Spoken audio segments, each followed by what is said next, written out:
எக்ஸல்ல இந்த விசைப்பலகையில் இருக்கிற ஒரே ஒரு பத்தான பயன்படுத்தி நீங்க பல மணி நேரத்தை மிச்சம் பண்ண முடியும்னு உங்களுக்கு தெரியுமா? ஃபார்முலாக்கள் கொடுக்கும் பொழுது நீங்க தேர்ந்தெடுத்துக்கிற ரெஃபரன்ஸ் செல் மாறாம இருக்கிறதுக்கு டாலர் சிம்பிள் கொடுக்கணும். உதாரணத்துக்கு இந்த மதிப்பெண்கள் பட்டியலில் ஒரு மாணவரோட சதவீதத்தை கண்டுபிடிக்கிறதுக்கு மொத்த மதிப்பெண்கள் 500 அப்படிங்கிறத நாங்க இங்க S1ல கொடுத்துருக்கிறோம். முதல் மாணவருக்கு அவரோட மொத்த மதிப்பெண்ல இருந்து இந்த S1 டிவைட் பண்ணும் பொழுது சரியான சதவீதம் கிடைச்சிருது.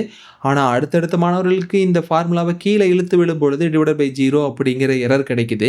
அதாவது இந்த ரெஃபரன்ஸ் செல் மாறி இருக்கிறத நீங்க இந்த இடத்துல கவனிக்கலாம். இது S1ஆவே இருக்கிறதுக்கு இந்த ரெஃபரன்ஸ் செல்லோட எண் மற்றும் எழுத்துக்களுக்கு முன்னாடி டாலர் சிம்பிள் கொடுக்க வேண்டியிருக்கும். எண்ணுக்கு முன்னாடி டாலர் சிம்பிள் கொடுத்தீங்கன்னா அதோட ரோ வேல்யூ மாறவே மாறாது. எழுத்துக்கு முன்னாடி டாலர் சிம்பிள் கொடுத்தீங்கன்னா அதோட காலம் வேல்யூ மாறாது. எண் மற்றும் எழுத்துக்கு டாலர் சிம்பிள் கொடுக்கும் பொழுது அந்த ரெஃபரன்ஸ் செல் மாறவே மாறாது. இந்த டாலர் சிம்பிளை நாமளா உள்ளீடு செஞ்சுட்டு இருக்கிறதுக்கு பதிலா அந்த செல்லை தேர்ந்தெடுத்துட்டு விசைப்பலகையில் F4 கொடுத்தோம் அப்படின்னா அந்த டாலர் சிம்பிள் எண் எழுத்து எண் மற்றும் எழுத்துக்குன்னு மாற்றி மாற்றி அமைஞ்சிரும். அடுத்த F4 பயன்படுத்தி நம்ம கடைசியா செஞ்ச ஃபார்மேட்டை திரும்ப செய்ய வைக்க முடியும்.